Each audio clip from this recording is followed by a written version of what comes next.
భారత communist party లేకపోతే ప్రజలకు రక్షణ కవచం లేనట్టే అని అనేక వీరోచిత పోరాటాలు చేసి హక్కులు సాధించిన చరిత్ర సిపిఐ పార్టీది అని సిపిఐ రాష్ట్ర కార్యదర్శి ఎమ్మెల్యే కూనమనేని సాంబశివరావు అన్నారు. జయశంకర్ జిల్లా కేంద్రంలో సిపిఐ పార్టీ జిల్లా సమితి ఆధ్వర్యంలో సిపిఐ శత జయంతి ఉత్సవాలు జరిగాయి. ఈ సందర్భంగా సిపిఐ నాయకులు జిల్లా కేంద్రంలో భారీ ర్యాలీ చేపట్టారు. పట్టణంలోని కొమరయ్య భవన్ నుండి బస్ డిపో వరకు ఈ ర్యాలీ కొనసాగింది.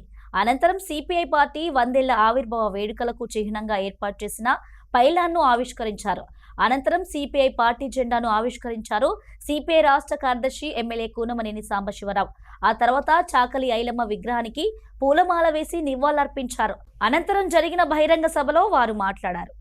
కమ్యూనిజం ఏముంది, కమ్యూనిస్ట్ పార్టీ ఎక్కడుంది, కమ్యూనిస్టులకు బలం ఎక్కడుంది అని చెప్పడం ఫ్యాషన్ అయింది. అది నయా ఫ్యాషన్. వాళ్ళందరూ నేను చెప్తున్నాను, కమ్యూనిజం లేనిది ఎక్కడ అని నేను అడుగుతున్నాను. కమ్యూనిస్టు అనేవాడు లేకుండా ఎక్కడున్నారని నేను అడుగుతా ఉన్నాను. వేదన, బాధ అనుభవించే, కష్టాలు పడే ప్రతి ఒక్కరి గుండెల్లోంచి వచ్చేటువంటి నిట్టూపే కమ్యూనిస్టు నినాదం. ప్రతి ఒక్కరి ఆ కష్టంలో నుంచి ఆ తెగింపు ప్రతి ఒక్కరు అది కమ్యూనిస్టు.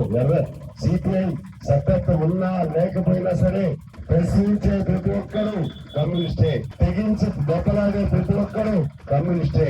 ఆ ప్రశ్నే లేకపోతే, ఆ పోరాటమే లేకపోతే ఈ హక్కులు మనకు వచ్చాయా అని నేను అడుగుతా ఉన్నాను. ఇవాళ మనం అనుభవిస్తున్నటువంటి హక్కులు ఎలా వచ్చాయి? ఇవాళ మహిళలందరూ కూడా మగవాళ్ళ కంటే మేము కూడా ధీటుగా ఉన్నాం అనేటువంటి మహిళా చైతన్యం వచ్చింది ఎలా?